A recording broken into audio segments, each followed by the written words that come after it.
The wind over the Aleutian Islands howled like something alive, clawing at the earth with freezing fingers, carrying salt, snow, and death across the barren volcanic rock. Attu Island lay at the far edge of the American continent, a forgotten place where fog swallowed mountains and the sea erased the horizon. Few Americans could have found it on a map in 1943, yet here, thousands of miles from Washington and New York, the United States would fight one of the most brutal and least remembered battles of World War II. This was the Battle of Attu, the only land battle of the war fought on American soil, a place where men froze, bled, and died, not in the heat of glory, but in mud, snow, and silence.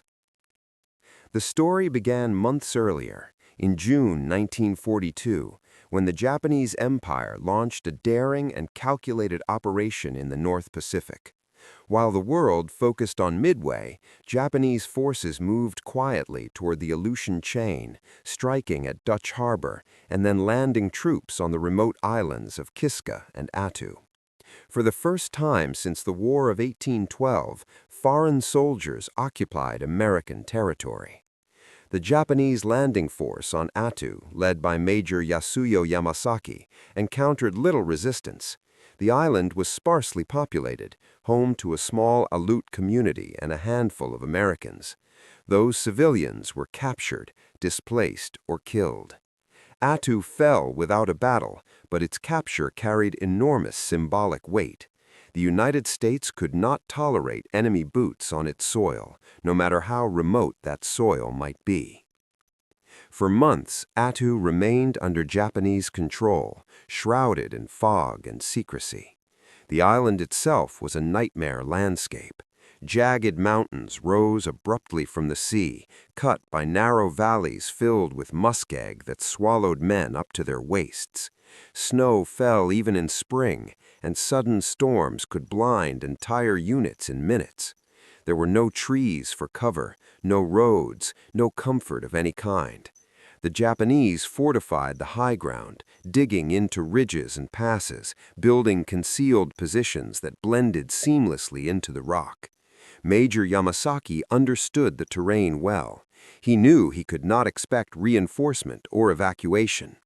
His orders were simple and absolute: hold Attu as long as possible and bleed the enemy dry. By May 1943, the United States was ready to retake the island. The task fell to the U.S. Army's 7th Infantry Division, many of whom had trained for desert warfare, not Arctic combat. They were supported by naval forces under Rear Admiral Thomas Kinkaid. On May 11th, American troops landed at Massacre Bay and Holtz Bay, stepping into freezing water under heavy packs, already soaked and shivering before the first shot was fired. There was no dramatic beach assault like Normandy, no clear enemy line to charge. Instead, the Japanese waited, invisible, silent, allowing the terrain and weather to do much of the killing. From the very first days, the battle turned into a slow, grinding nightmare. Fog reduced visibility to a few yards. Radios failed in the cold. Supplies were lost in bogs or blown into the sea. Men advanced uphill against enemy positions they could not see, only to be cut down by machine gun fire erupting from rocks that moments earlier seemed lifeless. The Japanese fought defensively with extraordinary discipline, withdrawing when pressured, then reappearing on another ridge, another slope, another frozen pass. Every yard of ground was paid for in blood.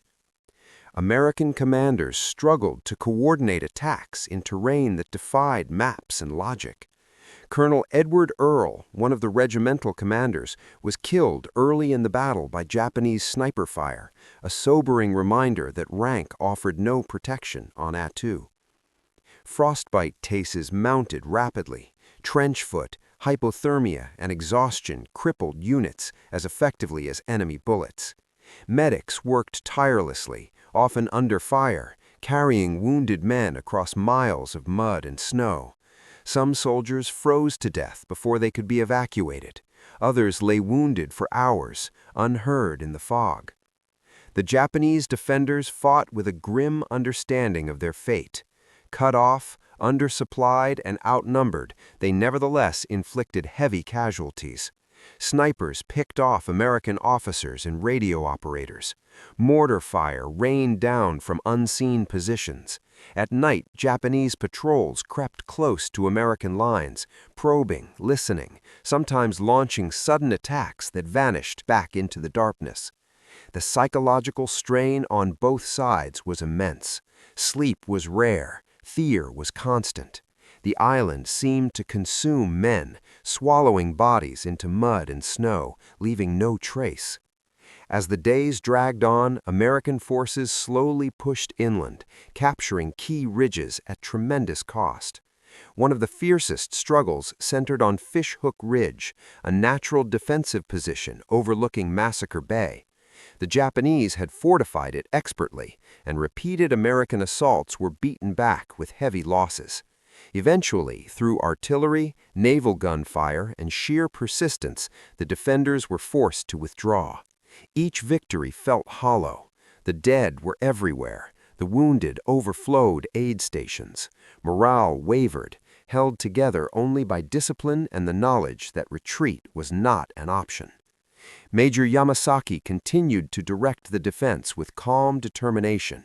He moved his headquarters repeatedly, staying close to the front, encouraging his men, planning counterattacks. He understood that the Japanese code of honor left no room for surrender. His soldiers fought not for victory, but for duty, for the emperor, and for the belief that an honorable death was preferable to capture.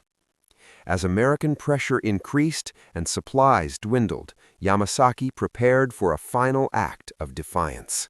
By late May, the battle had reached its grim conclusion. American forces had pushed the remaining Japanese troops into a shrinking pocket near Chichagof Harbor. The defenders were starving, wounded, and nearly out of ammunition, yet they showed no signs of surrender. On the night of May 28th, Major Yamasaki gathered his remaining men, roughly 800 soldiers capable of walking, and issued his final orders. At dawn, they would launch a banzai charge, an all-out suicidal assault intended to break through American lines and die fighting.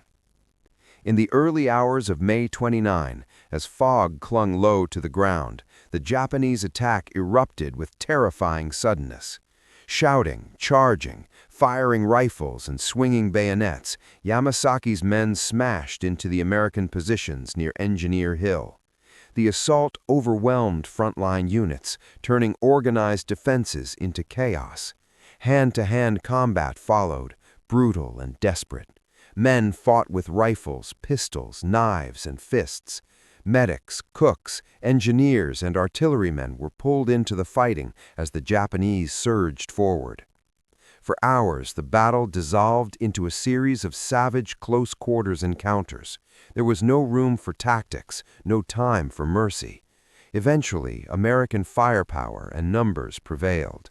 One by one, the Japanese attackers fell. Major Yamasaki was killed during the charge, his body later found among his men. By the end of the day, the battle was over.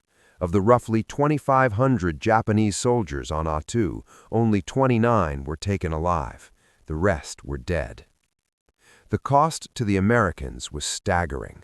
Over 500 killed, more than 1,100 wounded, and thousands more incapacitated by cold injuries and disease. For a battle fought on such a remote, seemingly insignificant island, the losses were shockingly high. When the fog finally lifted, Attu stood silent once more, littered with wreckage, bodies, and the scars of battle. The island had been reclaimed, but at a terrible price. In the aftermath, Attu was largely abandoned. The Aleut inhabitants never returned. The battle faded from public memory, overshadowed by larger campaigns in Europe and the Pacific. Yet the significance of Attu remained profound. It was a reminder that World War II reached even the farthest edges of the American continent, that the war was truly global, and that men and women fought and died in places history nearly forgot. The Battle of Attu was not a story of grand strategy or sweeping offensives. It was a story of endurance, suffering, and the raw brutality of war stripped of glory. It was a battle where nature was as deadly as the enemy, where courage meant simply taking another step forward into fog and fire. On that frozen island, American and Japanese soldiers alike faced the final truth of war, that it devours everyone it touches, leaving behind only silence, memory, and the cold wind over empty ground. And even today, when storms roll across the Aleutians and fog blankets the hills of Attu, the land remembers.